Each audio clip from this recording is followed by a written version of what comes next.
Assalamualaikum warahmatullahi wabarakatuh. Salam sejahtera saya ucapkan kepada semuanya.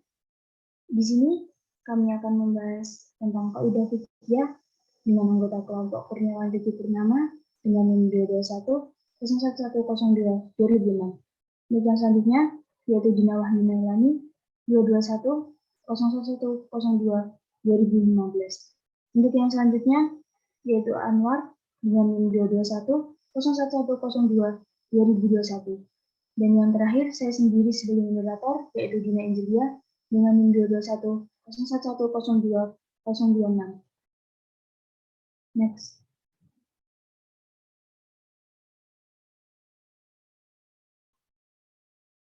Pendahuluan, latar belakang. Kaidah fikih adalah suatu kebutuhan bagi kita semua, khususnya sebagai seorang muslim. Banyak dari kita yang kurang mengerti, bahkan ada yang banyak belum mengetahui apa kaidah fikih itu. Dengan ini, kami akan menjabarkan materi kedudukan kaidah fikih dengan tujuan agar pendengar dapat memahami apakah kaidah fikih itu. Selain itu, kami juga berharap agar pendengar bisa mengimplementasikan dalam kehidupan sehari-hari. Next.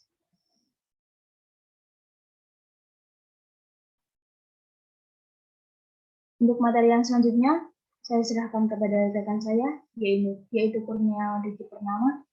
Kepadanya dipersilahkan. Baik, terima kasih moderator. Di sini saya akan menjelaskan tentang pengertian kaidah fikih.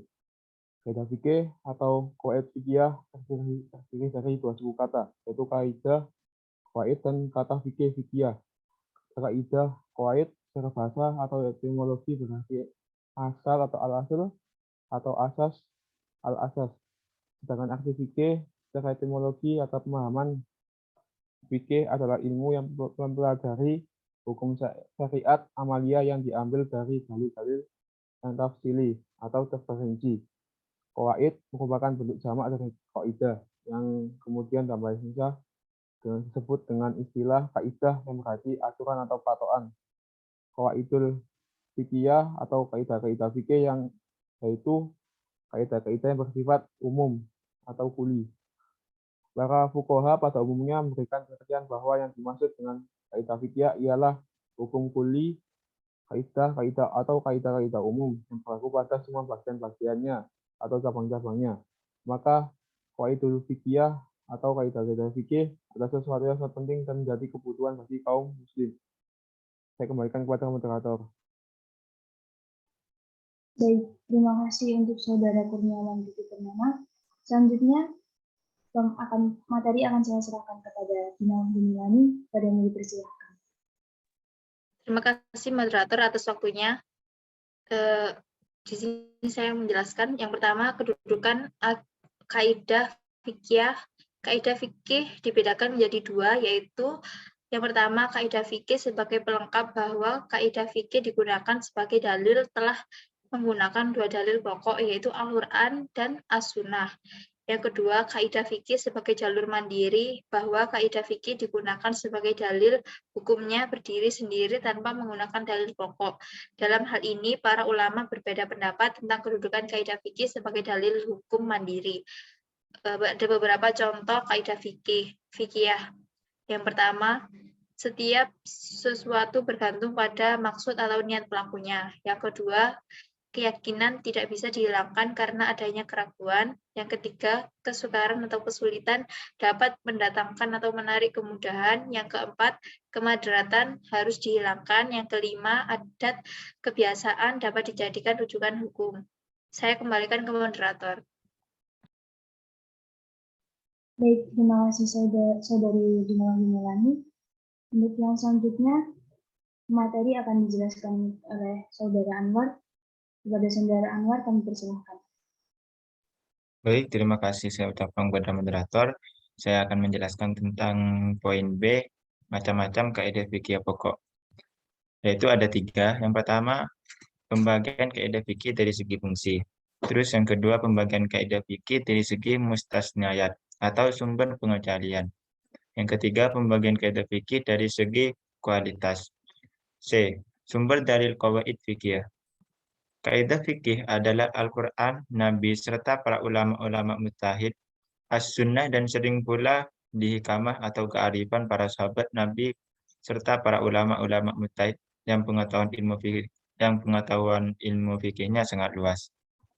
Penerapan kaidah al-umuru biqasidiha, al-umuru bimaqasidiha bermakna segala sesuatu didasarkan pada niatnya. Kaidah ini didasarkan pada hadis Rasulullah SAW yang menyatakan bahwa innamal a'malu binniyat, yaitu segala amal perbuatan tergantung pada niatnya. Penerapan kaidah al-yaqinu la yazalu bil asyak, yaitu keyakinan itu tidak dapat dihilangkan dengan keraguan-keraguan. Baik, saya kembalikan kepada moderator. Baik, terima kasih untuk saudara Anwar. Untuk yang selanjutnya, saya akan membacakan kesimpulan atau penutup. Kesimpulannya yaitu yang pertama, kaidah-kaidah fikih itu terdiri dari banyak pengertian, karena kaidah fikih itu sangat menyeluruh, yang meliputi bagian-bagiannya dalam arti bisa diterapkan kepada juziatnya atau golongan-golongannya. Salah satu manfaat dari adanya kaidah fikih, kita akan mengetahui prinsip-prinsip umur fikih, akan mengetahui pokok masalah yang mewarnai fikih dalam kehidupan, kemudian menjadikan titik temu dari masalah-masalah fikih. Adapun kedudukan dari kaidah fikih itu ada dua. Yang pertama, sebagai pelengkap bahwa kaidah fikih digunakan sebagai dalil setelah menggunakan dua dalil pokok, yaitu Al-Quran dan As-Sunnah. Yang kedua, yaitu sebagai dalil mandiri bahwa kaidah fikih digunakan sebagai dalil hukum yang berdiri sendiri tanpa menggunakan kedua dalil pokok. Mungkin cukup sekian dari kami. Apabila ada salah kata, mohon dimaafkan. Wabillahi taufiq wal hidayah. Wassalamualaikum warahmatullahi wabarakatuh.